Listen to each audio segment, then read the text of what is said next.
Hello, friends. In November 2018, John Allen Chow, a 26-year-old American missionary, decided to go to India's North Sentinel Island illegally. The natives of this island are believed to be a part of the North Sentinelese tribe, and they might be the world's last uncontacted tribe. It means that they know nearly nothing about the rest of the world. John was a Christian and was so obsessed with his religion that he wanted to teach Christianity to the people living on this island. He went to a nearby island and bribed a fisherman with Rs at $25,000 and convinced the fisherman to drop him off at the island. They began the journey on the night of 14th November 2018, hiding from the coast guards in the darkness. He was carrying his GoPro camera, some scissors, a kayak for the remaining journey, some dried fish, a football, and a Bible which he had hoped to give them as a gift. On the morning of 15th November, as soon as they reached the island, he told the local fishermen to wait at a distance, and he went closer to the island alone on his kayak. He spotted some houses and heard women talking, so he prepared to park his kayak on the beach. But when he spotted second Sentinelese men carrying bows and arrows approaching him, he greeted them by saying, "My name is John, I love you, and Jesus loves you. Jesus Christ gave me the authority to come here to you. Here is some fish for you." The two men placed their arrows in the bow and got ready to shoot at him. Panicking, John turned around to leave. Some hours later, he tried again. He went to the north shore of the island this time. From afar, he could see about 6 Sentinelese people on the island looking in his direction, shouting as if trying to say something. Obviously, neither group could understand the language of the other. Friends, there's no one on the planet who can understand the Sentinelese language other than the Sentinelese people. Whatever syllables John could identify, he tried to repeat them and shouted towards them. The Sentinelese people laughed at him then. John slowly kept on approaching them. Remaining at a safe distance, he started dropping off the gifts he had brought for them. There was a child and a young girl near them, carrying bows and arrows. John got off his kayak and tried to talk with the child. A Sentinelese man then stole his kayak from behind him while he tried to explain some verses of the Bible to the child. A few seconds later, the child took aim at John's chest and shot an arrow. The arrow hit the Bible by chance, and John's life was spared. Panicking once again, John tried to escape, but since he didn't have his kayak this time, he swam back to the boat somehow. At night, he wrote in his diary, "These were first contacted by the government in 1991. The contact party, under the administration, was accompanied by security. The arrow-shooting Sentinelese are a constant fear. Are these bows and arrows sending us an ancient message that has now been forgotten by the people?" Friends, North Sentinel Island is a part of the Andaman and Nicobar Islands. There are 572 islands in total in the Andaman and Nicobar archipelago. Only 38 of these are inhabited, of which only 12 are open to tourists. The islands have been divided into 3 districts: North and Middle Andaman, South Andaman, and Nicobar. The capital is Port Blair in South Andaman. North Sentinel Island is only about 50 kilometers from here. It is a small island of 60 kilometers and is covered by a dense forest. The people living there are called the North Sentinelese. But that's the name we gave them. We don't know how the tribe refers to themselves. What's the name they have for themselves? It's believed that about 70,000 years ago, some people migrated out of Africa. This is known as the Out of Africa theory, that the first modern human beings were from Africa. And the people living on Sentinel Island now are the direct descendants of the people who migrated out of Africa. These first group of humans went to Yemen from East Africa. From there, they walked to the Indian subcontinent, eventually reaching Myanmar, Southeast Asia, East Asia, and eventually spread across these islands and reached Australia as well. During these thousands of years, the humans who decided to live in the Middle East, India, Southeast Asia, etc., mixed in with each other because they had similar terrain. It was easy to go from one place to another on land, but the humans who settled on the remote islands couldn't mix in with the other humans and remained isolated from the rest of the world. It's said that the North Sentinelese tribe about 10,000, 30,000 years ago came on this island, and since then they have been isolated and cut off from the rest of the world. It also means that they never learned agriculture. Agriculture was discovered about 12,000 years ago. You might say that while living on this island, they never felt the need for agriculture, or they don't even know that something like agriculture even exists. But this means that this is the last Stone Age tribe. People who still live like they are in the Stone Age. They have a hunter-gatherer lifestyle. They don't grow their food. Instead, they pick fruits from the trees, hunt animals and fish for food. They are the most isolated tribe in the world because they want to remain isolated. Every time the outside world has tried to establish contact with them, there has been violence most of the time. Historically speaking, the oldest written record of the Andaman and Nicobar Islands with us is from the 2nd century AD, when a Roman mathematician, Claudius Ptolemy, described the Andaman and Nicobar Islands as the Islands of Cannibals. This description wasn't limited to North Sentinel Island only. Rather, it was for the entire Andaman and Nicobar Island, so we don't know which tribe was being referred here. After this, in 673 AD, a Chinese traveler, traveling from Sumatra to India, said that the people living on the islands were cannibals, meaning that they eat human meat. The Arab travelers who visited the Andaman Islands during the 8th and 9th centuries said the same thing.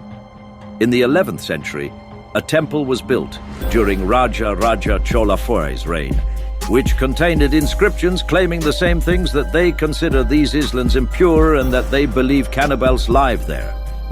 If we talk specifically about North Sentinel Island, the first record of it was mentioned in 1771, when an East India Company ship passed by this island and the surveyor spotted light on this island.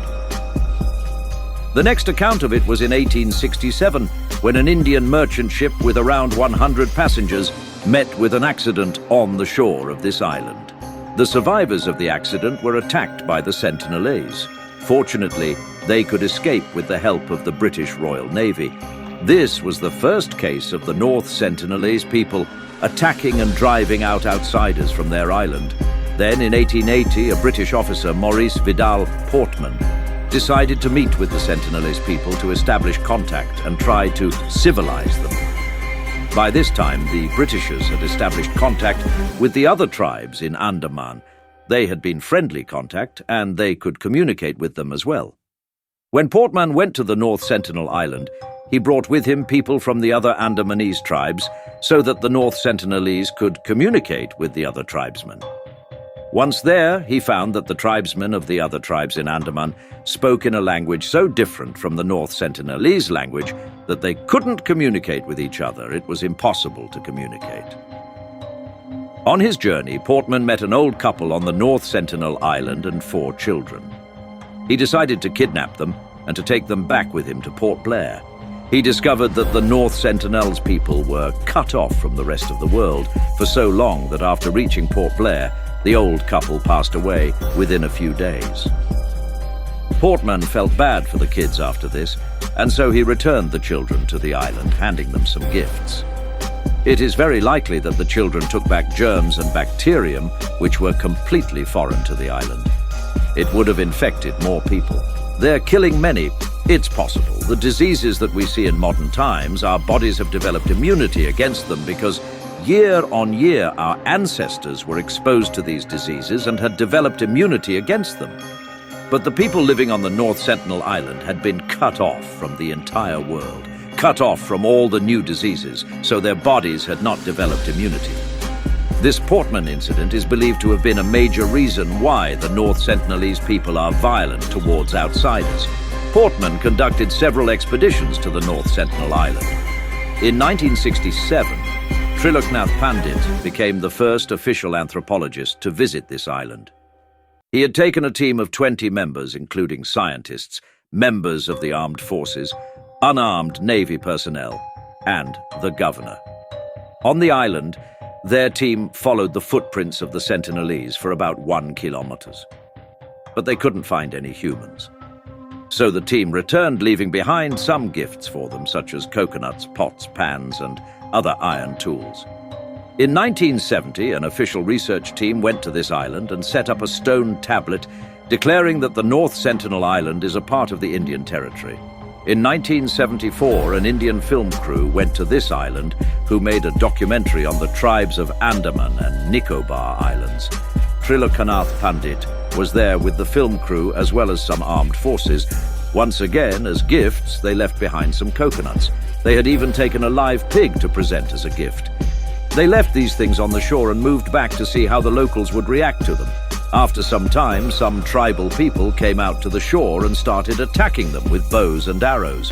One of the arrows hit the director of the film, Prem Vaidya, on his thigh. They even attacked the pig that was left behind as a gift to them, killed the pig and buried it in the sand. Friends, this was the first time the North Sentinelese people were captured on camera. After this, Trilokanath Pandit made several attempts over the course of the 1970s, 80s and 90s. But it was the same story every time. He would go to the island with small teams, would leave behind pigs and gifts, and the tribe would kill the pigs each time and bury them in the sand. Once they gave them a doll as a gift. They shot an arrow at it too and buried it in the sand. In 1981, a merchant ship Primrose, going from Bangladesh to Australia, met with a storm and got stranded on this island. Once again, the people of the Sentinelese tribe came to attack these passengers, but because of the weather conditions, their arrows could not hit them, thankfully. They sent out distressed calls and somehow managed to survive near the ship. 1 week later, they were rescued by a helicopter. But this is a major incident in the history of the North Sentinelese people because it was the time when this tribe had seen iron for the first time in their lives. They discovered iron then. Because, friends, after this, whenever contact was established with the North Sentinelese people, it was found that these people had started using iron in their bows and arrows. The iron they had scavenged from this ship. They had managed to use the iron. This shipwreck can be seen on Google Maps. You'll find it in the north of North Sentinel Island. The next big historical event took place in 1991. This was the first time when the North Sentinelese people made the first friendly contact. It was the first time when someone had gone to visit them and they weren't violent. In January, an expedition was led by Indian anthropologist Madhumala Chattopadhyay. She went with her small team without any weapons, offered coconuts, and this time the Sentinelese people actually took the coconuts. Was it because it was different because a woman had gone to meet them while all expeditions before it were by men? There was something quite shocking in this friendly contact. This team had returned, and when they went to meet them again the next day, a Sentinelese man had his bow and arrow aimed at them. He would have shot at them any moment. But a Sentinelese woman came forward and pushed down the arrow, gesturing that he shouldn't shoot the outsiders. The man listened to the woman and buried his weapon under the sand. This way, the members of the expedition could go on the land for the first time and could give the coconuts to the Sentinelese people with their own hands. There was another expedition about a month later. Trilokanath Pandit and Madhumala went on it together, and once again, the Sentinelese people didn't use any weapons. They got off their boats, and the Sentinelese people collected the coconuts in a friendly way. But it was the last time when the Sentinelese people were so friendly towards the rest of the world. The expeditions after 1991, every effort to contact the Sentinelese people, saw only violence. We don't know why it happened. Why, during the small time period, the Sentinelese people became so friendly and later turned violent once again. As a result, after 1997, the Indian government banned people from going to the Islam. The government realized that there is no point in trying to communicate with them again and again when they do not want any communication. They are living peacefully on the island, and they should be allowed to do so. The government had an eyes-on, hands-off policy towards them. In a way, we will monitor the tribe. If they need any assistance, we will give them that, but we will keep our hands off them. In 2004, there was a devastating tsunami in the Indian Ocean. The officials of the Indian Coast Guard went to monitor the situation on the island from a helicopter to ensure that the island was not damaged and the people living there were safe. In return, the helicopter was showered with arrows. And the officials in the helicopter realized that since they were being attacked, the Sentinelese people must be all right. Because of the tsunami, this island was lifted up by 1.5 meters. The people of the tribe seemed quite healthy, so there was no need to worry. In 2006, there was an unfortunate incident. Two local fishermen got quite close to the island by mistake, and the Sentinelese people started attacking them, and eventually they were killed. After this, the government decided that there needs to be a 5 kilometers radius, so that no one gets even as close as 5 kilometers from this island. The 2018 incident of John Allen Chow was the latest incident, as I told you at the beginning of the video. This man was madly obsessed with Christianity, knowingly went to the island and was killed. And the question arises, what do we know about these people? About the North Sentinelese people? It is interesting to know this. According to the diary written by John about his experiences, their height is not more than 5'3" to 5'5". Additionally, the video footage that we have shows that the Sentinelese people have short hair, they have shining dark skin, well-defined muscles.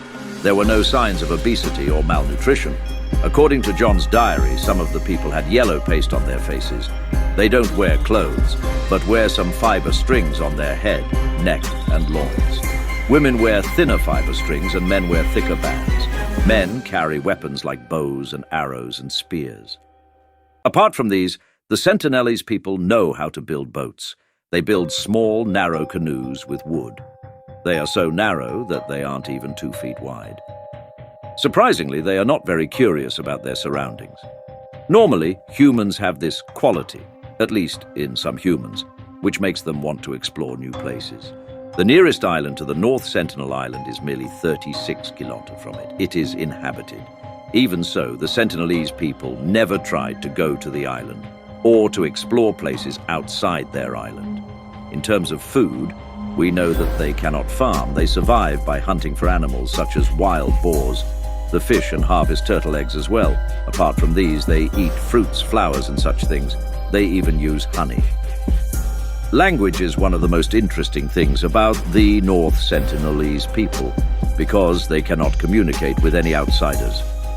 On one expedition, Triloknath Pandit took along a member from another tribe in Andaman, from the Onge tribe. He couldn't communicate with the Sentinelese at all. Not only this, Triloknath Pandit revealed that when the member of the Onge tribe approached them, the Sentinelese people were infuriated by it. Regarding the language, John wrote in his diary that their language contains a lot of high-pitched sounds, such as ba, pa, la, and sa. With regard to their lifestyle, the Sentinelese live in two different types of houses: a big hut for multiple families to live together, and a small hut for single families. According to John's diary, there are about 250 Sentinelese on this island, while the estimates of the Indian government range from 50 to 500, because no one has been able to count the exact number of people living there. So that's the estimate. We know this about their behavior, that they do not take dead bodies back into the jungle, they don't cremate the dead, they bury the dead on the beach, under the sand. As for the accounts of the ancient historians, the oldest written records that the people living there are cannibals, eating humans, it is not true. We also know that if the people coming to visit them are in small groups, they would attack them. But if the visiting party is large, as was with Triloknath, they hide in the forest instead of attacking them. Many expeditions have spotted pregnant women and children, which tells us that the population on this island can sustain itself. And perhaps the most interesting thing that we get to know about them is that the North Sentinelese people can live sustainably. They live on one small island without cutting down the forest, living harmoniously with nature, without any overpopulation. It is very interesting because in most of the human communities we have seen, it is often overpopulated.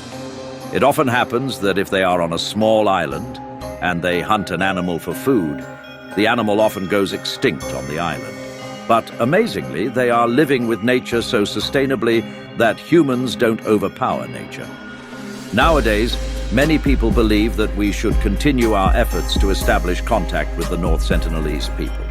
Because they need to know about the modern world, they need to know about medicine, technology, and everything else. But on the other hand, there are also many people who believe that we should not disturb these people. Let them live their own lives. They don't want contact with the outside world, they want to live in isolation, so we should leave them to their isolation. I'm sure many of you watching this video are also thinking this.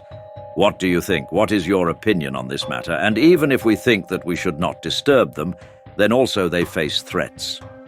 The biggest threat to them is the rising sea levels. Friends, North Sentinel Island is just 2 meters above sea level.